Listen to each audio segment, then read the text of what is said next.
할렐루야. 하나님의 은혜와 평강 가득하시기를 기원합니다. 어제 100주년 음악회에서 수고하신 성도님들, 기도해 주신 모든 우리 가족들에게 감사를 드립니다.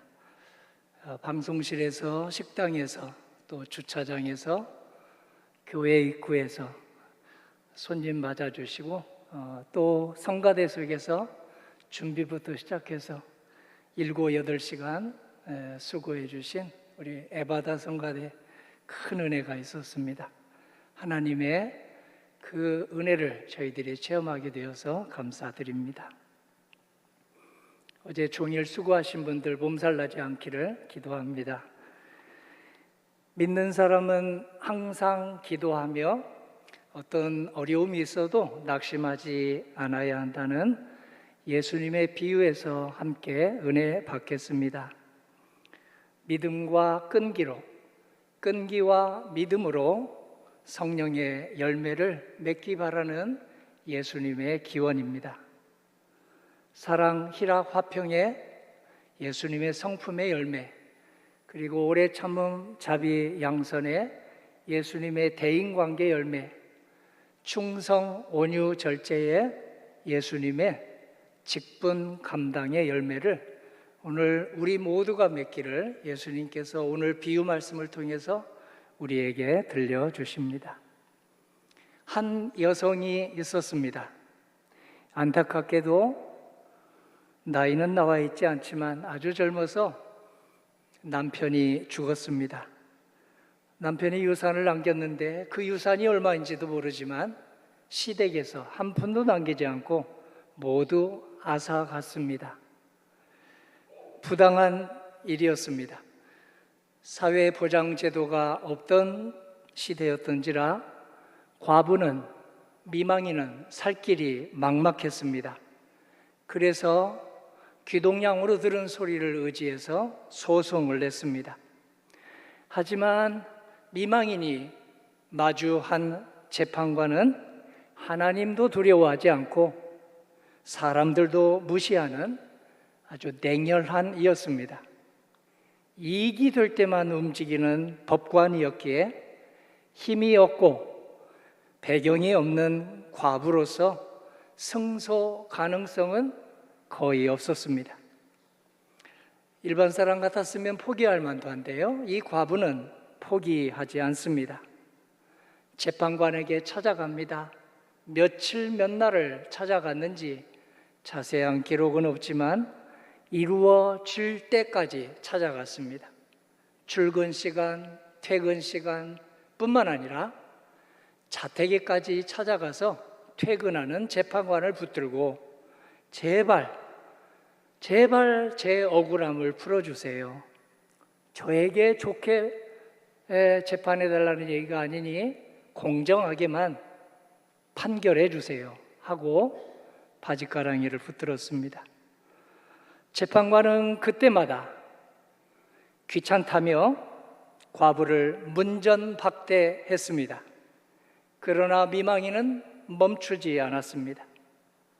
낙숫물이 바위를 뚫는다는 말이 현실이 되었습니다.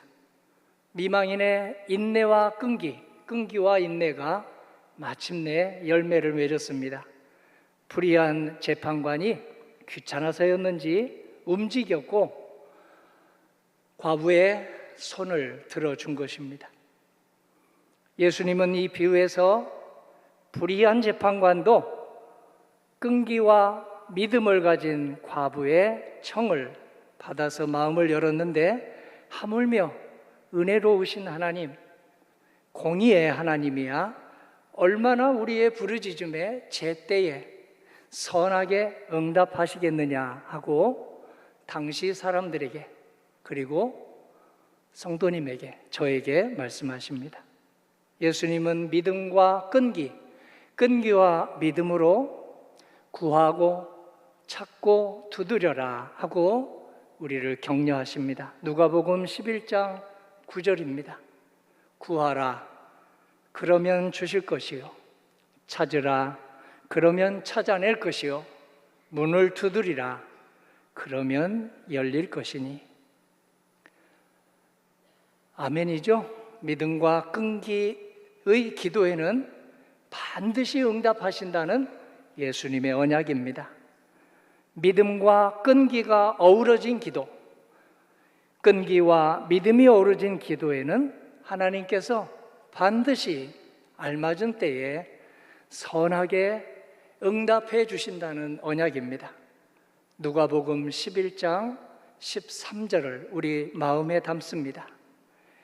너희가 악할지라도 좋은 것을 자식에게 줄 줄 알거든 하물며 너희 하늘아버지께서야 구하는 자에게 성령을 주시지 않겠느냐 하시니라. 기도는 소원을 비는 것이죠. 저는 소원이 많습니다. 성도님도 소원이 있으시죠? 자신에 대해서, 가족에 대해서 소원이 많습니다. 기도는 소원을 비는 것이면서 동시에 소원을 빌기 그 이상입니다. 기도를 하면 할수록 우리는 예수님의 끈기를 배우고 예수님의 인내를 배우고 예수님의 믿음을 배웁니다. 믿음과 끈기가 어우러진 기도에 하나님께서는 우리 모든 기도를 가장 좋게, 가장 아름답게, 가장 선하게 응답해 주십니다. 응답이 우리 눈에, 우리의 시간표에 더딘 것 같아도 하나님의 눈에, 하나님의 시간표에는 결코 더디지 않습니다. 그러므로 우리는 끊임없이 우리의 소원을 하나님께 아뢰 수 있습니다. 누가복음 11장 10절입니다. 예수님 말씀인데요. 구하는 이마다 받을 것이요 찾는 이는 찾아낼 것이요 두드리는 이에게는 열릴 것이니라. 그 증거를 선지자 예레미야가 증명했습니다. 구약의 눈물의 선지자 예레미야는 평생 혼자 살았습니다. 그런데도 짝을 만나서 사는 사람처럼 하나님의 은혜를 누렸습니다. 예레미야는 옥에 갇히게 되었습니다. 잘못해서 갇힌 게 아니라 대적자들의 그 대적에 의해서 옥에 갇혔습니다. 예루살렘은 바벨론 군대, 지금의 이라크 땅에 있던 바벨론 군대 포위로 무너져 가고 소망이 없는 것처럼 보이던 때였습니다. 하나님의 약속이 이제 더 이상 이루어지지 않는가 보다, 우리 자식 때에나 이루어질까, 그렇게 낙심하던 때였습니다. 그때 예레미야는 포기하지 않았습니다. 억울하게 감옥에 있었지만 부르짖었습니다. 닫힌 문 앞에서 기도의 끈을 놓지 않았습니다. 그때 주신 말씀이 예레미야에게 주신 말씀인데 33장 2절입니다. 이를 행하시는 여호와, 그것을 만들며 성취하시는 여호와, 그의 이름을 여호와라 하는 이가 이와 같이 이르시도다. 너는 내게 부르짖으라.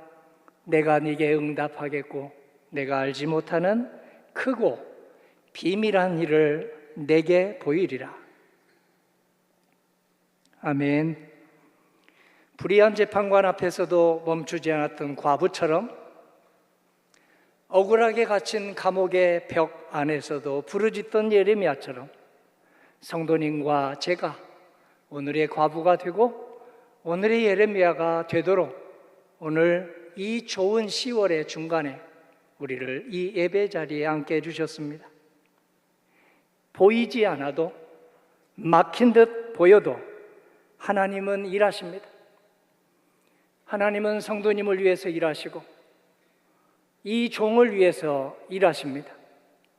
어제 종일 일하신 우리 성가대원, 방송실 봉사자, 주방 봉사자, 그리고 주차장 봉사자, 끝까지 우리 직원과 함께 청소를 하고 바닥을 쓴 우리 장로님들의 손길, 그 모든 것 앞에서 하나님이 일을 먼저 하셨습니다.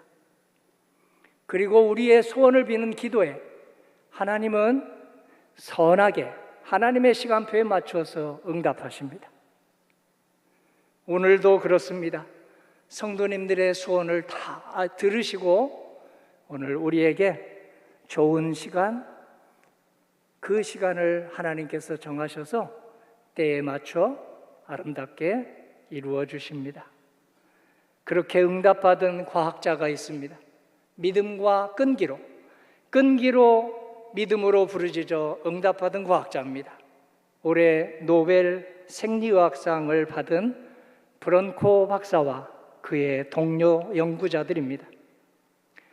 브론코 박사와 동료들은 면역 체계가 내 몸을 보호하고 자신을 공격하는 일이 없도록, 자기 자신을 찔러대는 일이 없도록 조절하는 조절 T 세포에 대해 연구했습니다. 연구 초기 수십 년 연구했는데요, 주변에서 만류했습니다. 불가능한 연구다. 그건 가능성이 없다라고 했지만 포기하지 않았습니다.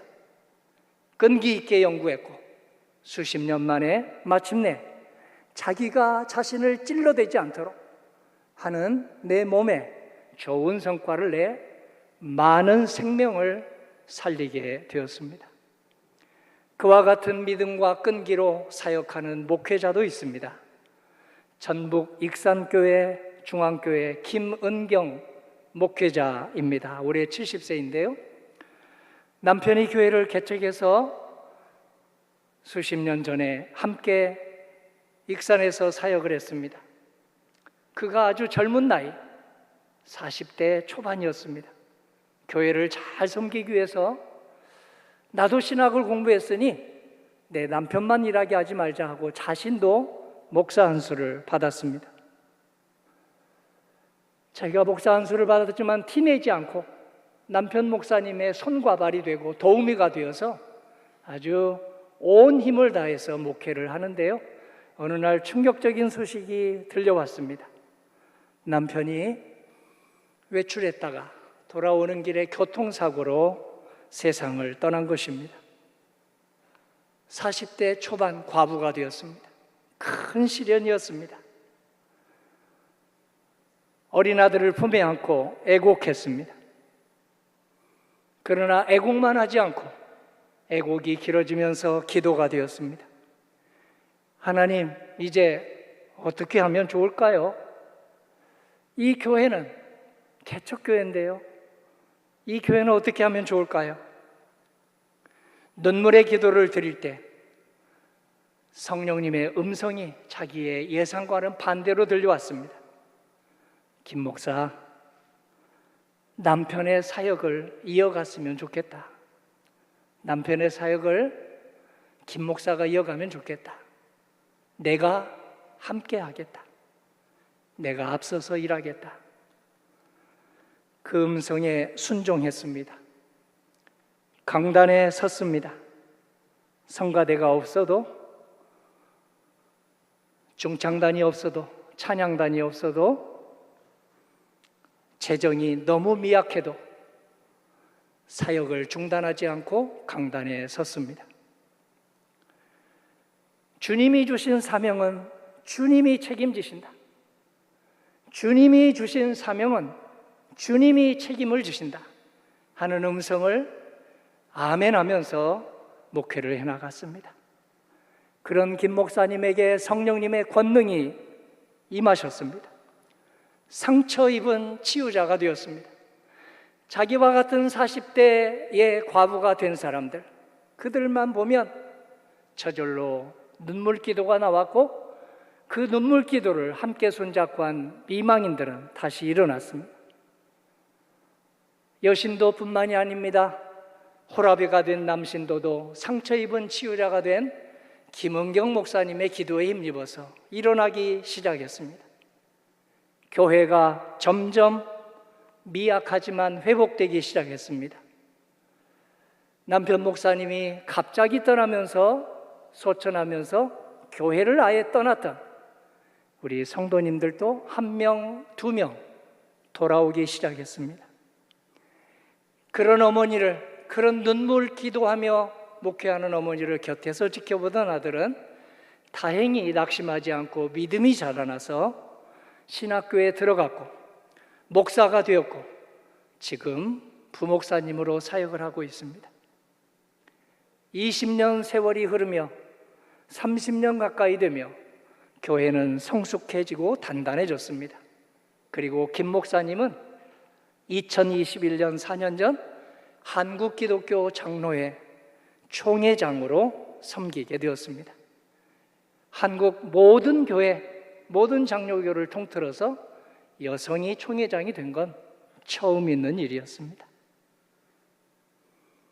김 목사님의 믿음과 끈기는 불의한 재판관을 찾아가서 저 좀 봐주세요, 부르짖은 것과 너무 닮지 않았습니까?